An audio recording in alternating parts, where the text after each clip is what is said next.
A day after Pinjar Tod activist Natasha Narwal, Devangana Kalita and Asif Iqbal walked out of the Tihar prison after the Delhi High Court bail order. The Supreme Court today hearing a plea by the Delhi police challenging the bail order has given some respite to the activists. The top court has issued a notice to the release activists seeking their reply in 4 weeks and has said the activist release will not be affected till the final order is issued by the Supreme Court.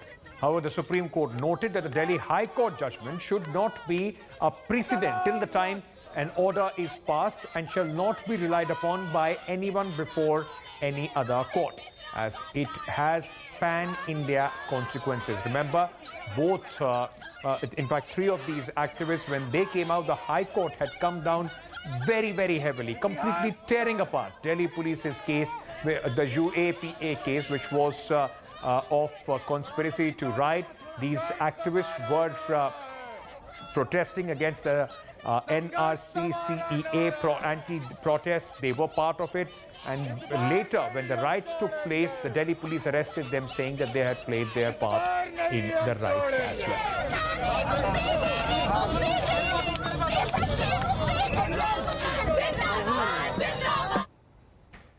Now, both these spunky activists, these women, in fact, after spending 13 months in jail, came out yesterday in the evening.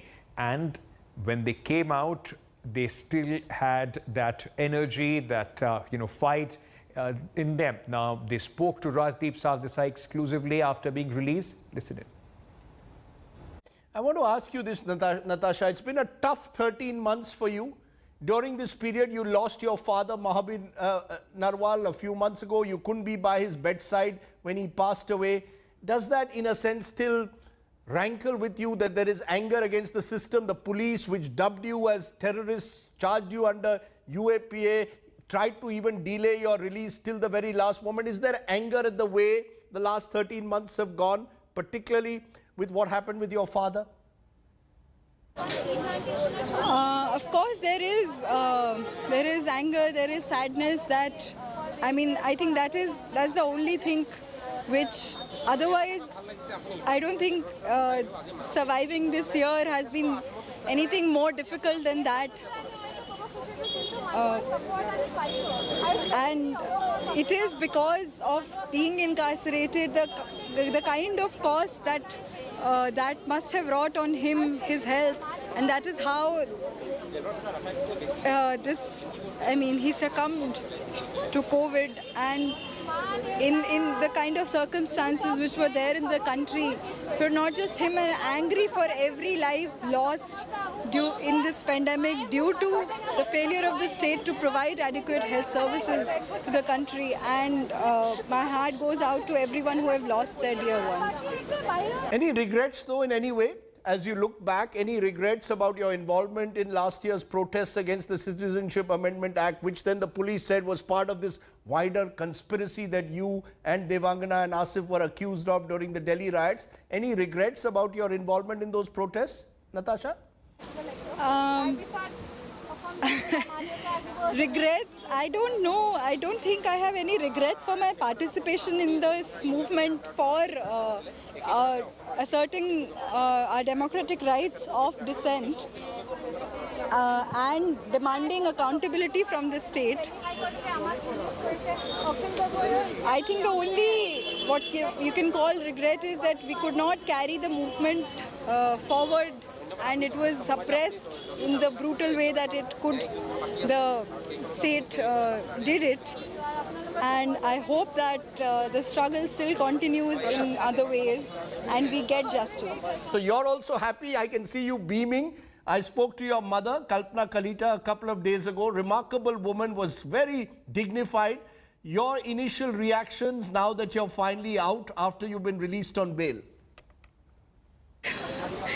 It is still a thought of disbelief that we have stepped out of these gates and these walls. And yeah, and this almost in some sense shocking, because the bail order had come 2 days back and we still were locked inside for procedural issues or whatever was going on. So, and it's still, it's still not over. We are still waiting what the Supreme Court will say. But at least tonight we are glad to be standing on a free street under the open skies. And tomorrow is her birthday. Oh, happy birthday. Tomorrow is your birthday. Happy birthday. I didn't know that. When I spoke to your mother, Devangana, she said she's very proud of you. What do you want to say to your mother, a professor in Dibrugarh, Kalpana Kalita, today? Well, to my mother, I would like to say that it wouldn't have been possible for me to survive jail if she hadn't sent me those letters, if she didn't give that unflinching support that she has given me. And of course, maybe I am here today outside these gates because of the values she taught me as a child, to be an independent woman, to never bow down to anybody, to always think for myself. Any regrets that you have also? Any regrets about your involvement, as I asked Natasha as well, in the protests against CAA, which eventually led you to be arrested under the UAPA? There are definitely no regrets in terms of the movement or the protest because of which we were inside that jail and inside these bars. And I guess the women, the protesters who supported us during that time and with whom we protested, I think it is their prayers, their duas that has gotten us out of these doors today. And of course, thank you to the fantastic order of the Delhi High Court.